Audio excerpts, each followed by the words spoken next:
ครั้งประวัติศาสตร์กับการบูรณะโบราณสถานที่มีอายุเก่าแก่กว่า500ปีเป็นวัดที่พระเจ้าติโลกราชกษัตริย์ล้านนาแห่งราชวงศ์มังรายทรงสร้างขึ้นและยังเป็นสถานที่สำคัญในการทำสังคายนาพระไตรปิฎกครั้งที่8ของโลกซึ่งการบูรณะในครั้งนี้วัด7ยอดพระอารามหลวง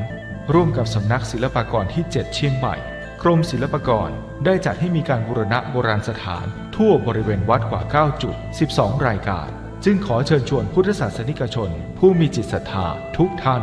มาร่วมบุญใหญ่ครั้งประวัติศาสตร์ซึ่งโอกาสบุญในครั้งนี้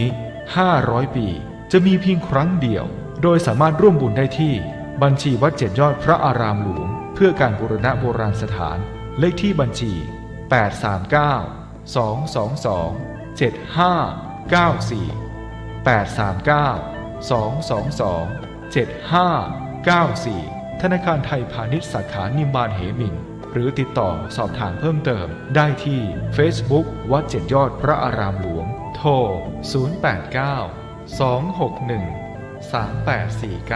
089-261-3849 และ 0878630155นมัสการเจ้าค่ะวิกฤตโควิด -19 จะมีหลักธรรมใดช่วยได้บ้างไหมเจ้าคะเจริญพรสมัยพุทธกาลเกิดเหตุโรคระบาดในเมืองไวสาลีพระพุทธเจ้าให้คณะสงฆ์สวดพระพุทธมนต์เพื่อความเป็นสิริมงคลของบ้านเมืองและให้ประชาชนมีสติเกิดปัญญารอดพ้นจากภัยพิบัติได้สถานการณ์นี้ทุกคนตระหนักแต่อย่าตื่นตระหนกคนไทยต้องมีสติเพื่อฝ่าวิกฤตโควิด -19 ไปด้วยกัน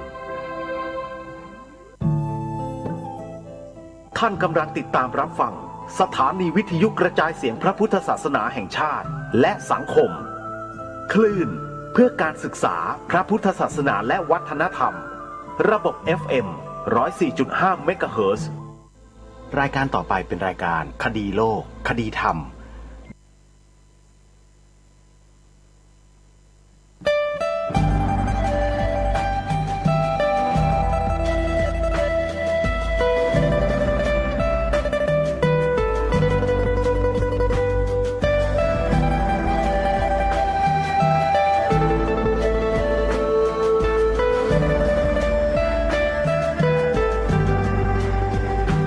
กล้าคิด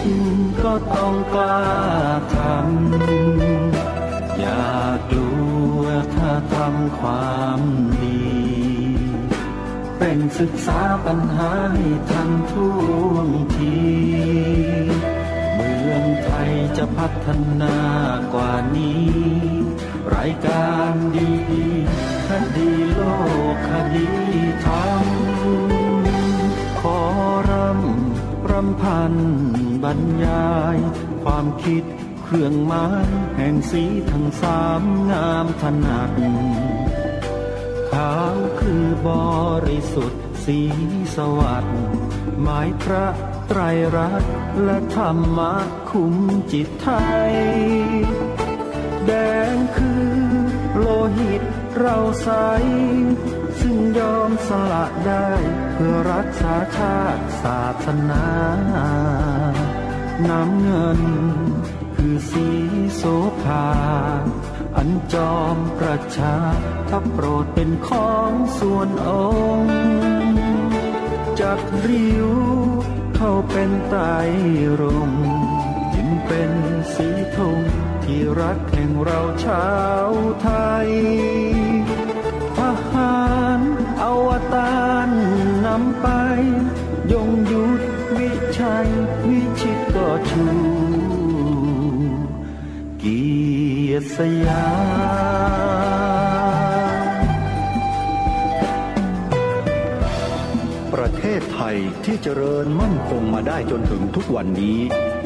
มิได้เกิดขึ้นจากความหวาดกลัวอย่างคลาดเขลาแต่บรรพบุรุษไทยของเราทุกยุคทุกสมัยล้วนแต่มีความกล้าหาญและชาญฉลาดปกป้องเอกราชสร้างชาติให้เกิดความมั่นคงโดยมีธงแห่งพระไตรรัตน์เป็นเครื่องนำชัยจึงเป็นที่มาที่ไปของรายการคดีโลกคดีธรรมกล้า ต้องกล้าทำอย่ากลัวถ้าทำความดีเร่งศึกษาปัญหาให้ทันท่วงทีเมืองไทยจะพัฒนากว่านี้รายการดีๆคดีโลกคดีธรรมรายการดีๆคดีโลกคดีธรรม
11 ค่ำเดือน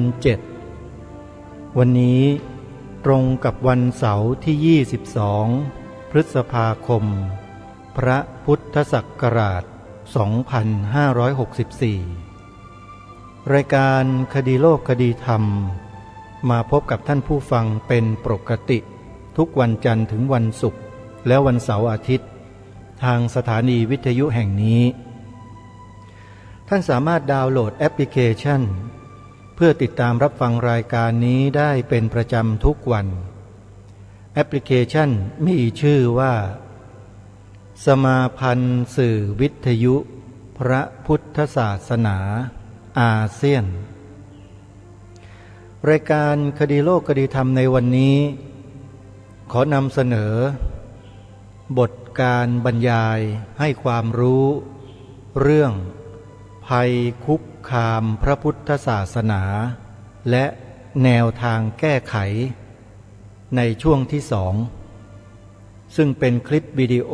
ที่เผยแพร่อยู่ใน YouTube ปัจจุบันและท่านผู้เป็นองค์วิทยากรที่จะบรรยายและให้เราได้สดับรับฟังในช่วงต่อไปนั้นท่านก็เป็นพระนักวิชาการอีกรูปหนึ่งแล้วก็เป็นพระนักปฏิบัติธรรมที่น่าเลื่อมใสศรัทธาอีกรูปหนึ่งเช่นกันท่านจะพูดในแนวที่เกี่ยวข้องกับศาสนาบางศาสนาให้เห็นภาพ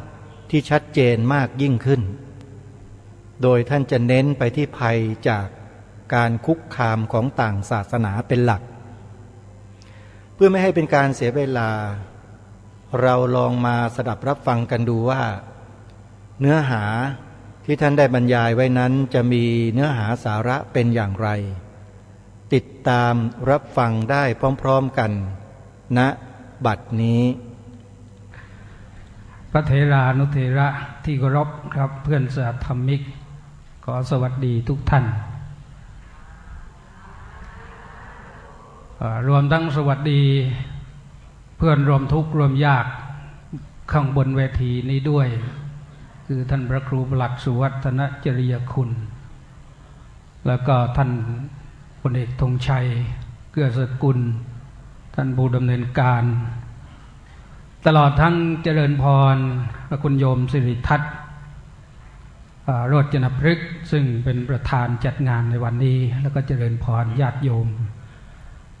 ผู้มีจิตใจเข้มแข็งทุกท่านขณะนี้เรายังเหลือเวลาอยู่อีกประมาณสัก15 นาทีถ้าว่าตามกติกาที่ว่ากันไว้นะ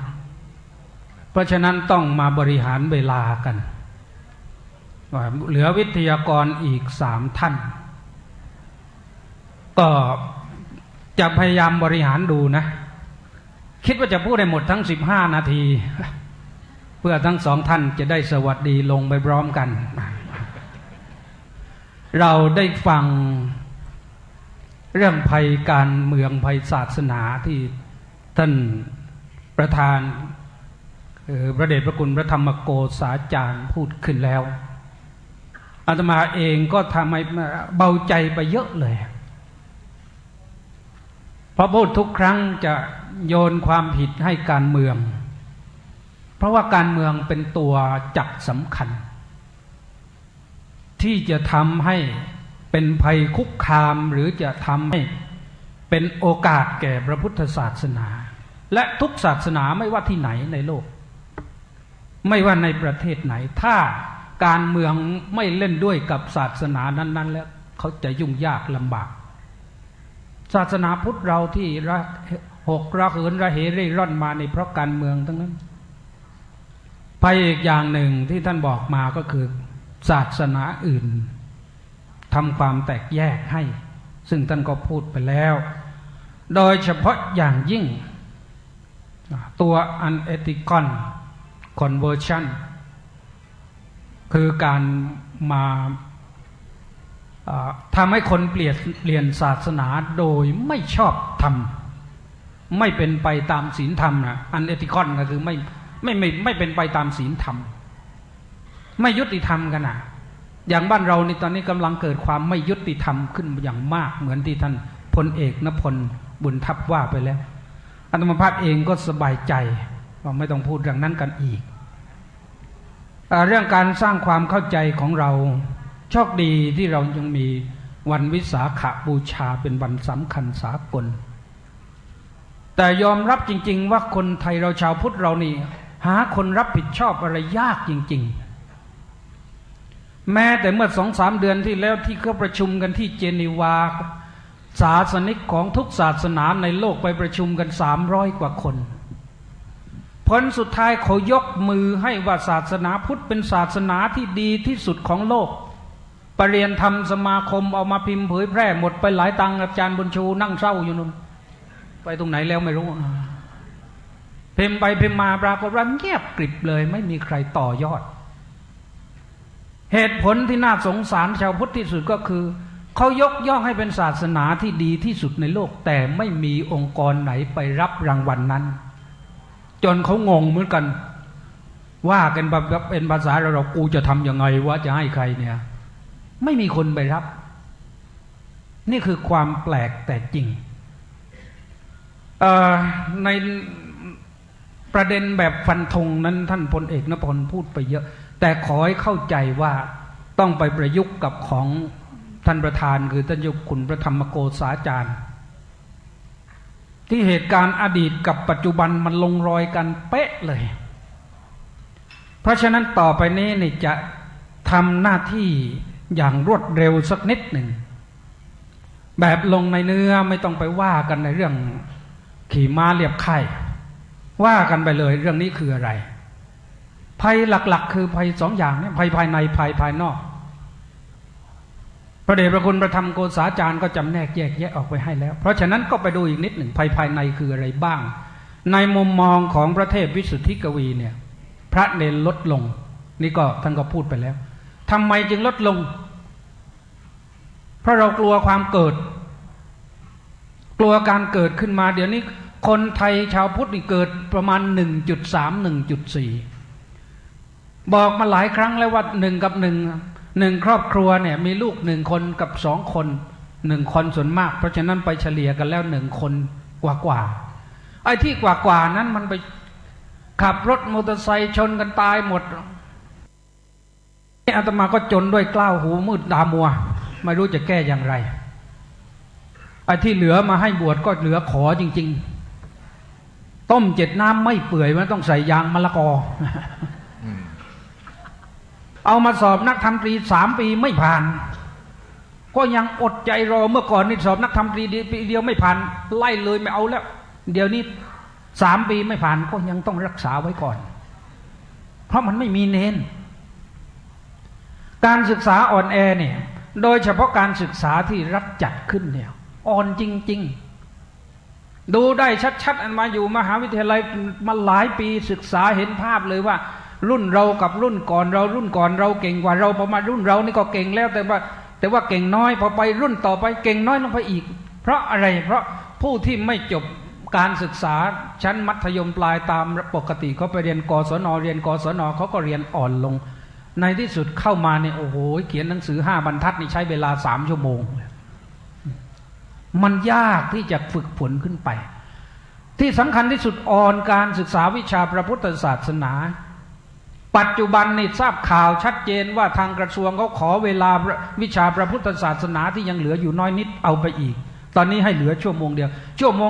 เด็กต้องเดินเรียนอีกผลที่สุดเด็กได้เรียน30 นาทีต่อสัปดาห์แต่ว่ามันอยู่กับยาบ้า30 ชั่วโมงนะแล้วจะไปยังไงที่ท่านเจ้าคุณเสนอไว้นะเป็นสิ่งที่ดีเห็นด้วยมากๆเลยอยากจะให้ย้ำหลักสูตรของนักธรรมบาลีและก็ปริยัติสามัญ3 in 1เข้ามาเลยเหมือน coffee and coffee mate and sugar นะ3 in 1 put in the glass and water เรียบร้อยเลยดื่มได้เลยถ้าเอาหลักสูตร3 สูตรนี้มารวมกันแล้วก็เราเอกวิชาบาลีหรือเอกนักธรรมหรือก็ว่าไปและในที่สุดอย่าให้เด็กต้องมานั่งเรียนตั้งแต่เช้ายันค่ำยันเช้าปกติสมองมันไม่พออยู่แล้วพอมาเรียนทั้งวันอย่างนี้เบลอเลย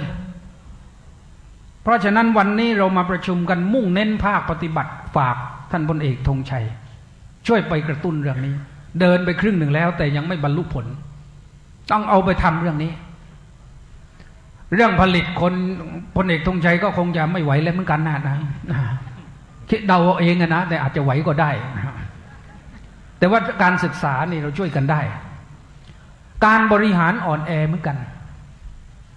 บริหารของพระสงฆ์นี่แหละดูแต่ละจังหวัดพอจาก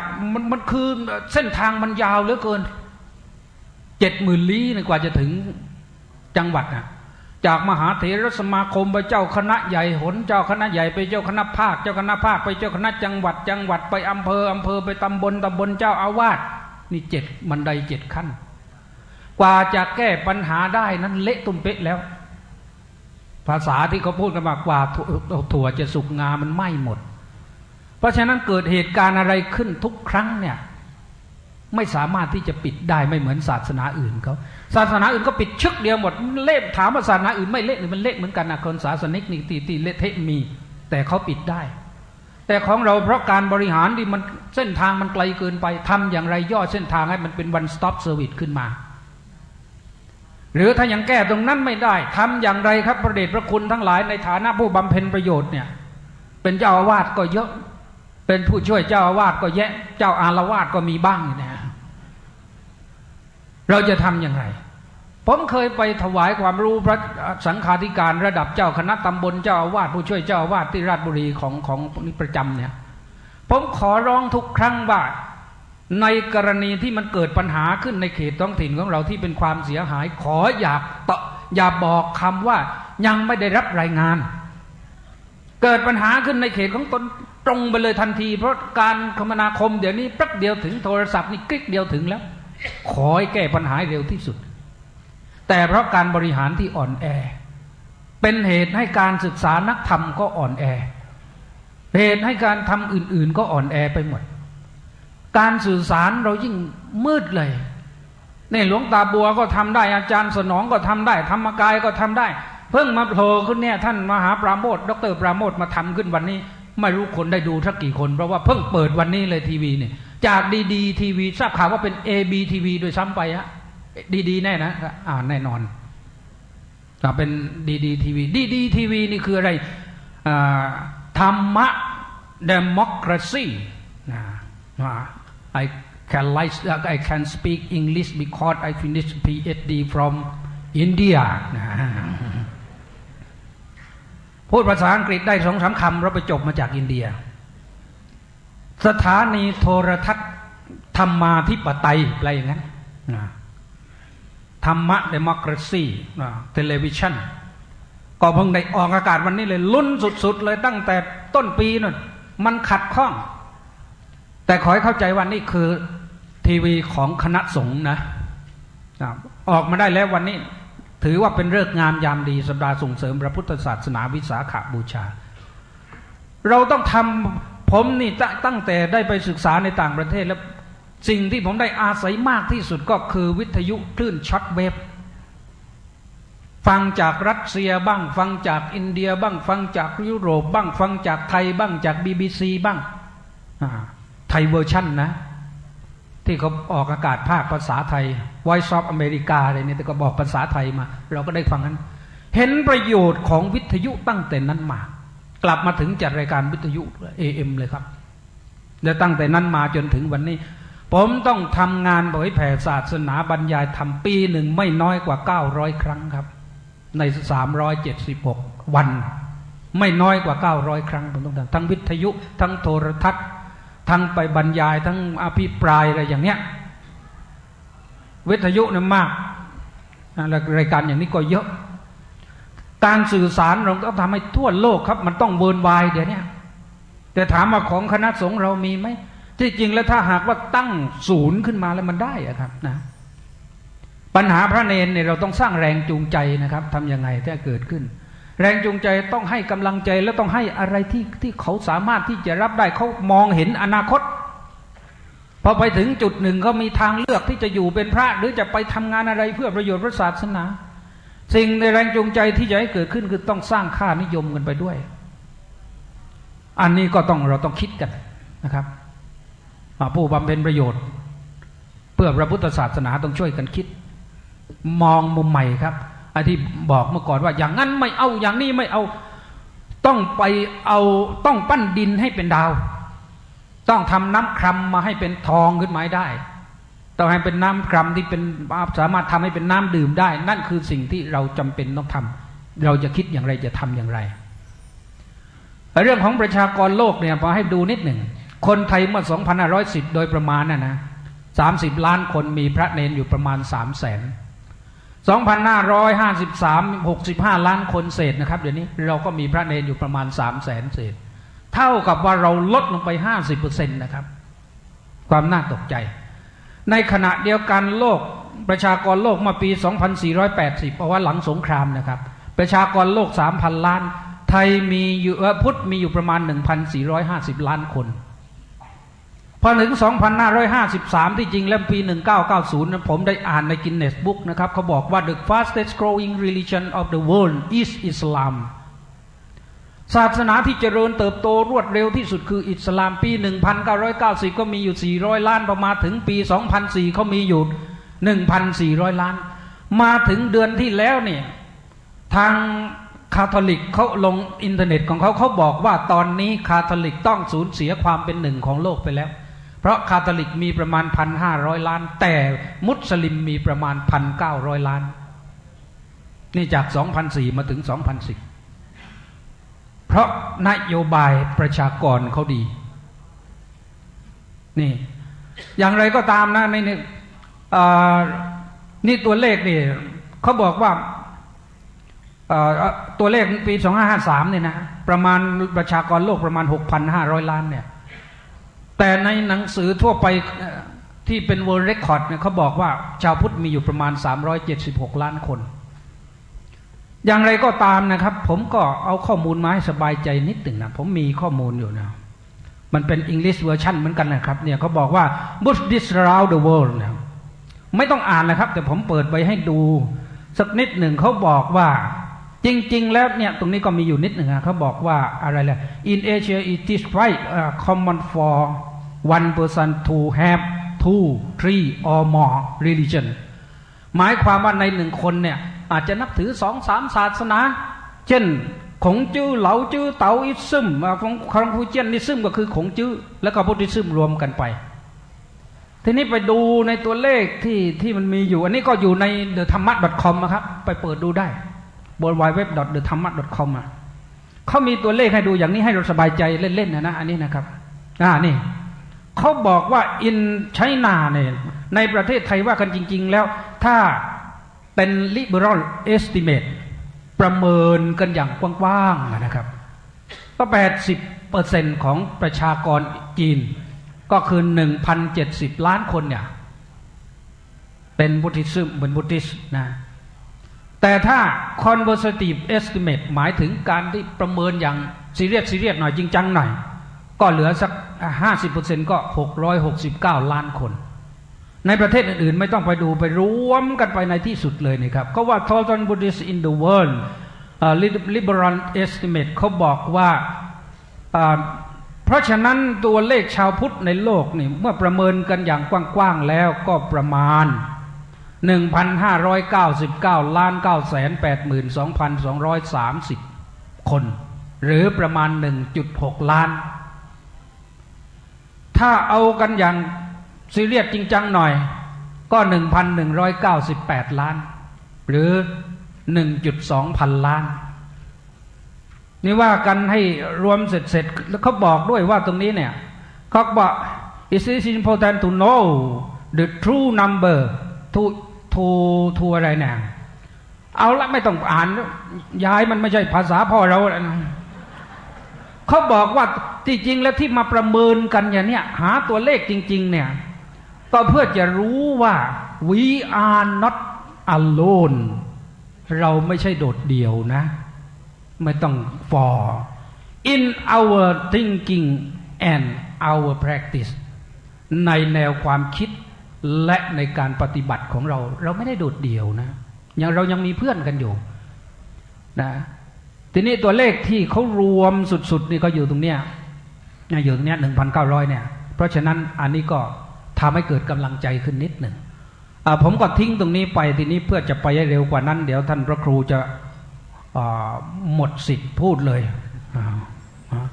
ผมก็ไปต่อทีนี้การบริหารนี่ครับจำเป็นอย่างยิ่งที่เราจะต้องพัฒนาระบบให้มันทันสมัยถ้าเรายังเป็นเป่าล้านปีนี่ผมเชื่อเหลือเกินว่าเราตามไม่ทันเราไปไม่ทันสู้เขาไม่ได้เดี๋ยวผมจะมีข้อมูลอะไรให้ดูอีกนิดหนึ่งนะที่จริงวันนี้ผมก็เกรงๆมากๆนะการแก้ปัญหาการบริหารนี่ต้องอาศัยความพร้อมหลายประการเช่นพัฒนานักบริหารมืออาชีพอย่างจริงจังพระเรานี่หานักบริหารยากพอจะเป็นเจ้าคณะจังหวัดเจ้าคณะอำเภอเจ้าคณะตำบลหรืออะไรเนี่ยส่วนมากไม่ได้เอากันที่ฝีมือการบริหารมากับดวงกันที่พอสมควรทีเดียวดวงคืออะไรครับ1ดอเด็กใครเด็กมัน2วอแหวนวิ่งเก่งไหม3งอเงินถึงไหมเพราะฉะนั้น3ตัวนี้มันเป็นดวงขึ้นมาเพราะฉะนั้นใครดวงดีก็จะได้เป็นนักบริหารแต่งานไม่เอาเรื่องอันนี้คือความน่ากลัวและใครที่ทำงานเก่งจริงๆก็ไม่ค่อยจะได้เป็นอีกโดยซ้ำเนี่ยนี่น่าห่วงตรงนี้ประการที่2เครื่องมือในการบริหารมีความพร้อมเช่นกฎหมายระบบบริหารอะไรต่างๆต้องรวมทั้งต้องมีนโยบายต้องมีแผนต้องมีเป้าหมายต้องมีแอคชั่นแพลนแผนปฏิบัติการขึ้นมาว่าเราจะทำอะไรเดี๋ยวนี้มันจะต้องมีนะครับอิสลามนี่เขามีพร้อมและใน100 ปีข้างหน้าเขาจะทำอะไรไอ้ศาสนาเขาครองโลกได้อย่างไรเพราะฉะนั้นเราจำเป็นที่จะต้องช่วยกันผลักดันแผนและก็นโยบาย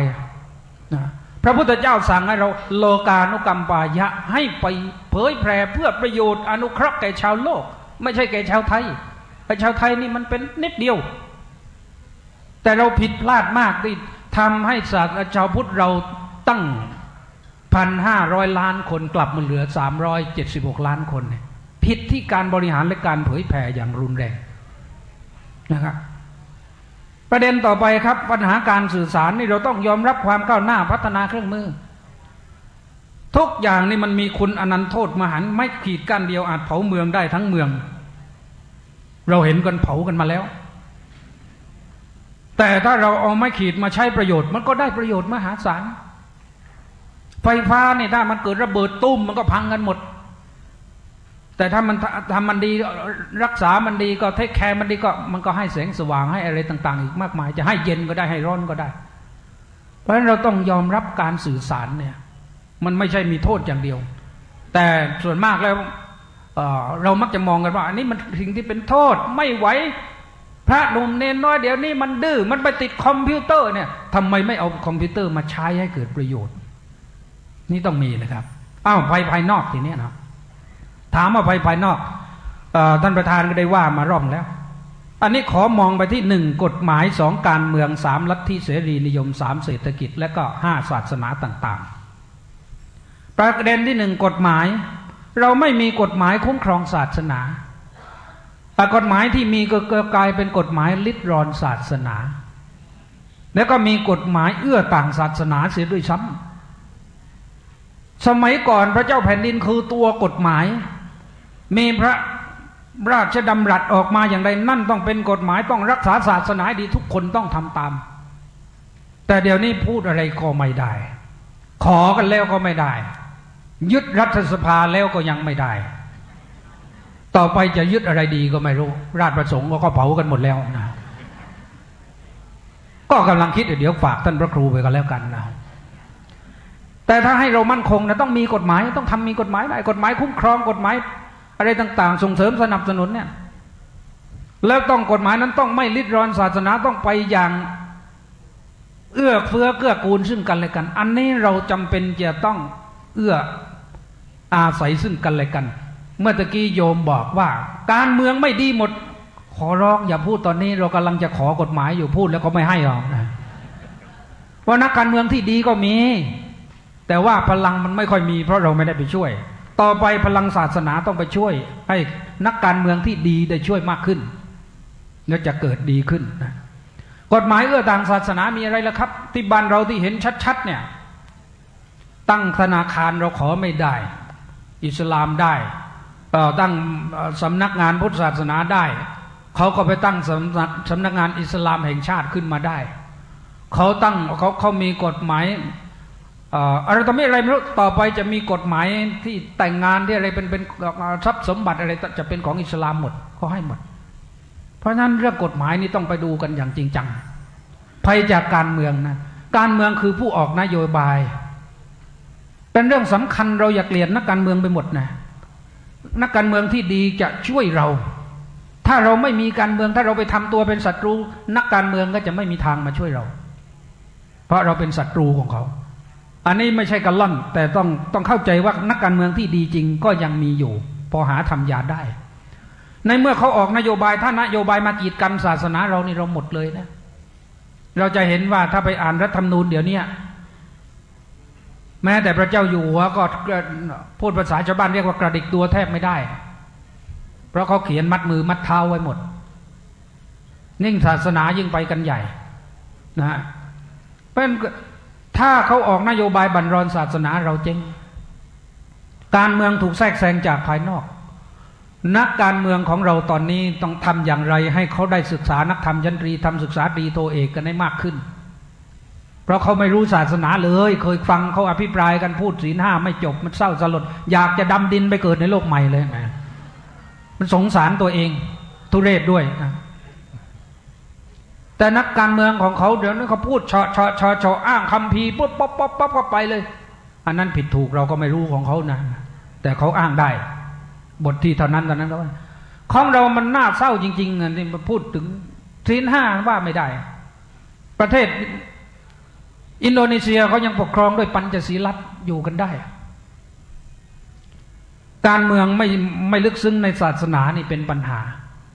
เราจะเห็นว่านักการเมืองของเราไม่ลึกซึ้งเท่าที่ควรจริงๆแต่ศาสนาอื่นที่เขาเข้ามาเนี่ยมองให้เห็นนะว่านักการเมืองในศาสนาอื่นที่กันเป็นนักการเมืองไทยเนี่ยเขานับถือศาสนาอื่นเขาอยู่ทุกพรรคไม่ว่าอยู่พรรคไหนเขาจะไม่ทะเลาะกันอ่ะให้พรรคทะเลาะกันคนไม่ทะเลาะกันเพราะเขาทำงานเพื่อศาสนานี่คือความแน่วแน่ลึกซึ้งของเขาเรื่องลัทธิเสรีนิยมเราจะทำยังไงเขาทำลายเยาวชนเดี๋ยวนี้เขาทำให้เด็กของเราเนี่ยไม่หันเข้าวัดแต่เด็กที่ยังดีเด็กยังใจเข้มแข็งมากเด็กยังเข้าวัดในทางกลับกันคนใหญ่กลับไม่เข้าวัดน่าคิดอันนี้นะเขาทำลายองค์กรที่เข้มแข็งพยายามทำลายมันอ่อนแอใส่ยาพิษบ้างอะไรบ้างเขาทำลายศาสนาโดยตรงศาสนาพุทธของเราตอนนี้นี่เหมือนท่านประธานกันกล่าวนำไปแล้วคือดูข้างนอกแล้วเข้มแข็งแต่ข้างในเป็นโพรงหมดแล้วเราจะทำอย่างไรชาวพุทธเราอีกเยอะด้วยซ้ำไปที่บอกว่าโอ้ย ศาสนาพุทธในประเทศไทยเนี่ยใครทำอะไรไม่ได้หรอกไม่มีทางเป็นอื่นไม่ได้นั่นคือความโง่และความประมาทบวกกันนำไปสู่ความหายนะในเร็ววันเขามุ่งทำลายแม้กระทั่งชาติดังที่ท่านพลเอกณพลบอกไปแล้วหลายเรื่องวันนี้เวลาท่านน้อยนะความจริงต้องได้3 ชั่วโมงจริงๆอาตมานี่หนักอกหนักใจมากมาพูดวันนี้แต่พอท่านพูดออกไปแล้วเราก็โล่งไปท่านรับไปแล้วเราไม่ต้องไปย้ำซ้ำเติมอีกภัยเศรษฐกิจมีไหมถ้าเศรษฐกิจไม่ดีศาสนาพุทธก็แย่ยิ่งเราชาวพุทธนี่รัฐบาลก็ไม่ให้งบประมาณจัดงานวิสาขะเมื่อก่อนได้ปีละ10 ล้าน10 ล้านปีที่แล้วให้มา4 ล้านปีนี้เหลือ3 ล้าน 8พอไปปีหน้าสงสัยหัวล้านหมดแน่ไม่รู้จะทำยังไงแล้วกองทุนศาสนาเกิดขึ้นไม่ได้นี่อาตมาเสนอว่าต้องตั้งกองทุนพระพุทธศาสนาหรือธนาคารพุทธเลยเอาเงินทุกวัดในประเทศไทยมาเข้าธนาคารนี้แล้วก็บริหารจัดการกันเองจะมีเงินไม่น้อยกว่า100,000 ล้านแล้วจะมาบริหารจัดการกันเองจะทำบริหารขนาดไหนจะผลิตบุคลากรขนาดไหนได้จะส่งคนไปเรียนด็อกเตอร์ทางบริหารทางด้านอะไรมาพระสงฆ์เราเนี่ยแหละไม่ต้องส่งคนอื่นและจะสงเคราะห์อนุเคราะห์ลูกหลานญาติโยมได้ด้วยที่เก่งๆศาสนาอื่นทำไมเขาทำได้เราก็ทำได้แต่นี่เรามีเงินกันใน30,000 กว่าวัดเนี่ยมีเงินเป็น100,000 ล้านเนี่ยไปอยู่ในธนาคารพาณิชย์ให้เขากินดอกกันสบายเลยเรากลับไม่ได้ถ้าเอามาทำเป็นกองนี้กองโตขึ้นมาโอยรวมทั้งที่ดินวัดที่ดินธรณีสงฆ์ที่เขากำลังจะออกกฎหมายยึดเอาเราจะทำอย่างไรถ้าให้องค์กรนี้ออกมาดูแลอย่างเต็มเลยประเมินค่ากันไปมันได้มหาศาลเงินนี้สามารถทำได้แน่นอนนะนี่เป็นอันตรายนะอันตรายจากบริโภคนิยมก็มีปัญหาคนเข้าวัดนี่คิดว่าจะไปเอามันไม่ได้นะถ้าคิดว่าจะให้แล้วก็จะได้เพราะฉะนั้นตัวบริโภคนิยมนี่ก็เป็นภัยไม่น้อยนะภัยไม่น้อยเลยเราไม่มีทุนก็ภัยบริโภคนิยมนี่ก็เป็นภัยกับเราภัยจากศาสนาต่างๆจากต่างศาสนาการเผยแผ่เราถ้าเราจะทำต้องการเผยแผ่เชิงรุกแต่เรากลับตั้งรับอย่างนั้นพออย่างพูดกันตรงๆอิสลามเนี่ยเขาใช้ทุกคนต้องทำหน้าที่เผยแผ่ตีหน้าแข้งก็เอาทุบเขาก็เอาเชือกคอก็เอาเหมือนที่เห็นมาแล้วแต่ในขณะเดียวกันทางคริสต์เขาก็มาแบบผู้ดีมาคลาสสิกมาเหนือเมฆเสร็จแล้วโปรยผลเหลืองมาใส่สมองละลายสมองเราหมดผลสุดท้ายคนไทยชาวพุทธเราโง่หมดเลยในประเทศไทยนี่ก็นักการศึกษาที่ยอดส่วนมากจะเป็นคริสต์ทั้งนั้นนะเพราะเราโมแต่โง่อยู่ทำยังไงล่ะครับให้มันเกิดขึ้นอย่างนี้อันนี้พูดกันแบบไม่เกรงใจไม่อายกันแล้วนะศาสนาอื่นเขาเล่นการเมืองแต่เราถูกตีกรอบพระออกมาพูด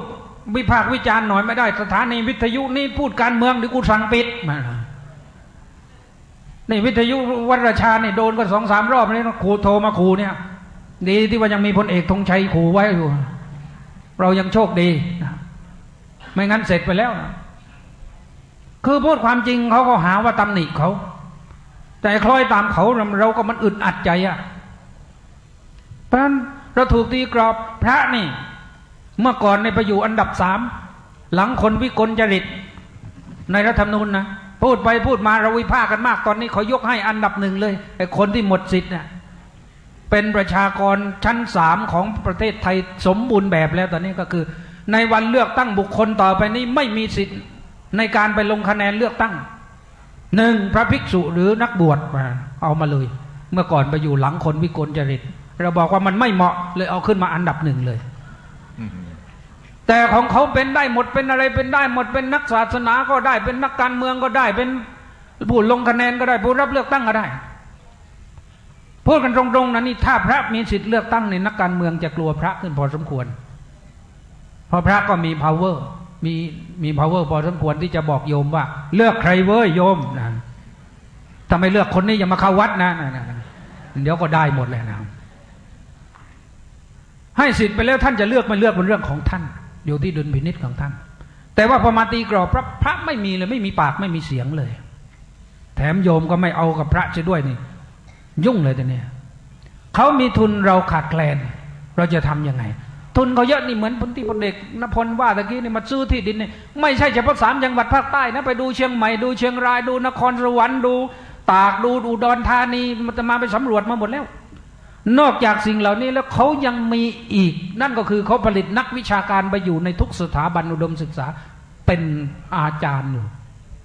ใครไปพูดอะไรในที่นั้นเขาซัดเลยก็บอกว่าโอ้ยมันมาพูดสร้างความแตกแยกทำไมชาวพุทธเราที่อยู่ในนั้นจริงนะมันน่าจะพูดสร้างสรรค์ผลสุดท้ายคนที่ไปพูดอย่างนั้นกลายเป็นคนเซ่อไปเลยเขาเก่งเขาเรียกอุลลามะครับอุลลามะเป็นนักวิชาการนักวางแผนนี่คือแผนของเขาโดยการที่ต้องสร้างแผนพอจะมองเห็นนะนี่แผนของจริงๆแล้วเป็นแผนของโดนอาบูบาก้าอินโดนีเซียที่วางระเบิดตอนนั้นที่ตายไป200 กว่าศพและลูกศิษย์เอกของเขาก็คือมิสเตอร์อะไรที่มาแอบนอนอยู่ที่อยุธยาฮัมบารีนี่เขาวางแผนว่าในอาณาจักรตรงนี้ต่อไปจะต้องเป็นอาณาจักรของเขาเป็นศูนย์ใหญ่ของเขาประเทศอินโดนีเซียทั้งหมดประเทศมาเลเซียประเทศไทยภาคใต้ทั้งหมดนี่เข้ามากรุงเทพตลอดไปถึงเนี่ยสมุทรปราการสมุทรสาครสมุทรสงครามนี่จะไต่มาหมดเลยตลอดไปถึงชลบุรีระยองจันทบุรีตราดไปถึงเขมรแล้วก็ตัดออกมาตรงนี้แล้วก็ไปนั่นตัวนี้ก็ตั้งขบวนการอาบูสยาบไว้ที่ประเทศฟิลิปปินส์แล้วก็ต่อไปถึงนิวกินีนั่นครึ่งหนึ่งก็ครึ่งหนึ่งปิดอ่าวตรงนี้แล้วเรียบร้อยเลยเรือไทยทุกลำนี่ก็ออกไม่ได้เพราะเขาปิดหมดแล้วทางนี้ก็ไปติดพม่านี่เขากะประมาณก็มีประเมินประชากรไว้เสร็จก็มี GDP ก็เลยเขาคิดไว้หมดเลยน้ำมันมีเท่าไรสินค้าอะไรมีเท่าไรเขารู้หมดเลยนะเพราะฉะนั้นนี่คือแผนของเขาถามว่าเรามีแผนบ้างไหม no ว่านะไม่มีเอาอีกอย่างนึงนี่เขาบอกนี่เห็นไหมนะif an Islamic state เขาบอกถ้าอาณาจักรอิสลามเนี่ยครอบครองเอเชียในปัจจุบันนี้อย่างนี้ก็บอกว่ามีประชากร268 ล้านคนก็จะมี GDP 1.1เท่าไหร่ตริลเลียนเนี่ยมัน 3,000 ล้าน1.1 3,000 ล้านไม่รู้เท่าไหร่คำนวณดูเองแล้วมาตกเลขทุกปีแหละเอ็กซ์พอร์ตก็ว่าส่งออกนี่ก็ว่าปีละ330,000 ล้านแล้วก็น้ำมันก็บอกว่าประมาณมากกว่า 4% ของโลกทำให้เขาอยู่ได้เพราะฉะนั้นอาณาจักรตรงนี้อยู่ได้ในประเทศไทยมันจะเหลือหรือในประเทศไทยมีหมดมันไปหมดแล้วนะนี่คือสิ่งที่นั่นนะเพราะฉะนั้นเราต้องสนับสนุนการเผยแผ่ทั้งในประเทศและต่างประเทศวางประเทศไทยไว้อย่างเดียวไม่ได้เพราะเขาทำทั่วโลกแต่เรามามุ่งอยู่ในประเทศไทยอย่างเดียวไม่ได้ทำในประเทศไทยแต่มุ่งให้กระจายไปทั่วโลกนั่นคือสิ่งที่ต้องทำคริสต์เขาทำทั่วโลกในประเทศไทยเขาก็ทำเราไม่ว่ากันอิสลามทำทั่วโลกในประเทศไทยเขาก็ทำไม่ว่ากันแต่ขอช่องว่างให้เราได้ทำด้วยแล้วเราก็ต้องทำถ้าเราไม่ทำปล่อยให้เขาไปก็ช่วยไม่ได้เหมือนกันทีนี้ก็มีอยู่อีกส่วนหนึ่งนะที่จะให้ดูเป็นบทสุดท้ายบทสุดท้ายบทนี้จะให้ดูว่าไปดูอะไรจบอันนี้ก็ถือว่าจะให้จบในส่วนนี้ก็แล้วกันนะก็ขอให้ดูสักนิดหนึ่งอดใจรอท่านพระครูอย่าใจร้อนนะผมจะให้ดูของดีผมไปพบมาเพื่อนมุสลิมเขาให้มาก็บอกว่านี่ของเขาก็ทำอย่างนี้ดูสิpower DVD โอเคอันนี้ต้องถอดไมโครโฟนตรงนี้ด้วยเป็นศาสนาเดียวเพราะว่าได้นะที่มีเรื่องดาวะศาสนาอื่นนั้นเขาไม่ค่อยพูดเรื่องนี้แต่เขาทำดาวะทำการเผยแผ่เหมือนกันแต่เขาไม่ได้มีหลักฐานพวกนี้ชัดเจนนะมีการพิสูจน์ทางวิชาการแล้วมันไม่มีหลักการพวกนี้ชัดเจนในศาสนาต่างๆเรื่องดาวะเนี่ยแต่มันมีชัดเจนในคำสอนอิสลามว่าอิสลามต้องการจะเอาคำสอนเนี่ยไปยังชนทุกชาติในโลกทั้งโลกทั้งหมดนะไม่ได้เป็นศาสนาเฉพาะเพราะด้วยแนวคิดดะวะเนี่ย หมายถึงความเป็นสากลของอิสลามอิสลามเป็นของคนทุกชาติเป็นของมนุษย์ทั้งหมดอันนี้คือแนวคิดดะวะห์ที่อธิบายแนวคิดดะวะห์ให้ชัดเจนลงไปเนี่ยเมื่ออ่านหนังสือประวัติศาสตร์เนี่ยเราจะเห็นคำหนึ่งที่สะท้อนให้เห็นถึงแนวคิดดะวะห์ที่ชัดเจนมากในเป็นคำของฝรั่งเขาใช้คำว่า Islamization การเปลี่ยนมาสู่อิสลามเวลาประวัติศาสตร์พูดถึงการเผยแผ่อิสลามในอินโดนีเซียหรือมาเลเซียเนี่ยศัพท์ที่เขาใช้มากเขาใช้คำว่า Islamization การเปลี่ยนคนให้มาเป็นอิสลามนั่นหมายถึงว่ามันเป็นคำศัพท์ที่มีความหมายว่าค่อยๆปรับค่อยๆเปลี่ยนนะมันไม่ได้แค่คนเชื่อว่ามีพระเจ้าหรือมีพระเจ้าหนึ่งแค่นั้นแต่ว่ามันหมายถึงการกำลังต่อสู้ในเชิงโครงสร้างงั้นผมอยากจะบอกว่างานดะวะห์เป็นงานยุทธศาสตร์เป็นงานที่ไม่ใช่แค่ไปเคาะประตูบ้านคนแล้วก็เชิญให้มาเข้าใจเรื่องอัลเลาะห์ซุบฮานะฮูวะตะอาลาเป็นงานเชิงยุทธศาสตร์เพราะมันเป็นการต่อสู้ตั้งแต่สมัยอาดัมมาแล้วต่อสู้กับฝ่ายของมารฝ่ายของอิบลิสเป็นงานที่ต้องมีการวางแผนเป็นงานที่ต้องมีการศึกษาถ้าจำไม่ผิดเนี่ยผมเคยอ่านหนังสือดะวะห์ที่คนนิยมมากอ่านได้บ้างไม่ได้บ้างแล้วก็เป็นภาษาอุซูลุดะวะห์ของเชคอับดุลกะรีมไซดา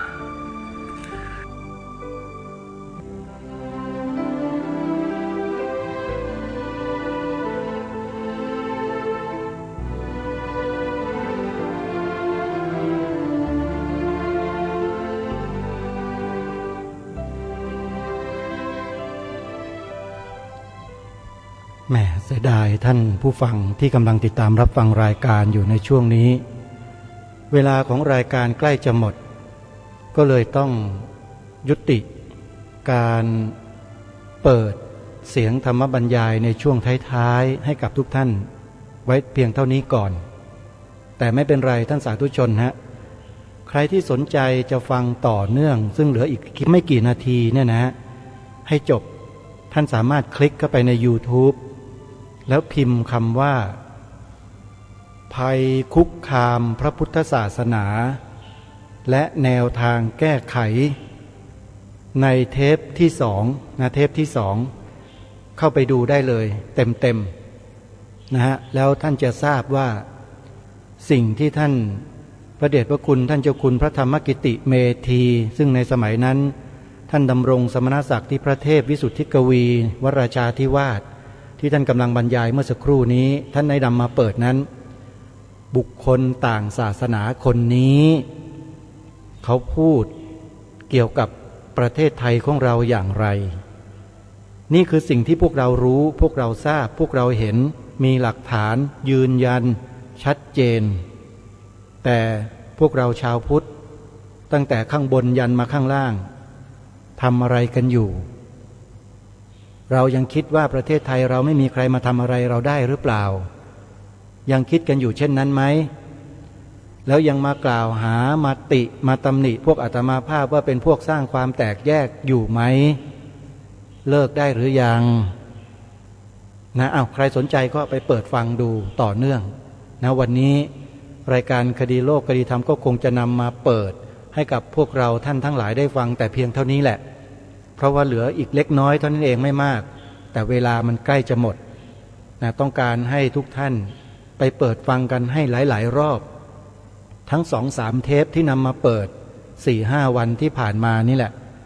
นะอาตมาภาพตอนนี้ก็อยู่ที่สวนป่าสามัคคีธรรมมาดูแลต้นไม้มาสร้างผืนป่าให้เป็นรมณียสถานให้เป็นอารามในสมัยครั้งพุทธกาลอารามในที่นี้คือป่าโยมไม่ใช่หมายถึงตัวอาคารโบสถ์วิหารใหญ่โตไม่ใช่คำว่าอารามแท้ๆเลยดั้งเดิมคือป่าไม้นะอาตมาภาพกำลังมาสร้างอารามคือป่าไม้ให้เกิดขึ้นท่านใดที่มีความศรัทธามีความ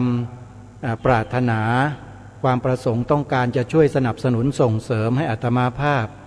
ได้ปลูกป่าดูแลรักษาป่าผืนนี้สร้างผืนป่าผืนนี้ให้เกิดมีขึ้นอย่างสมบูรณ์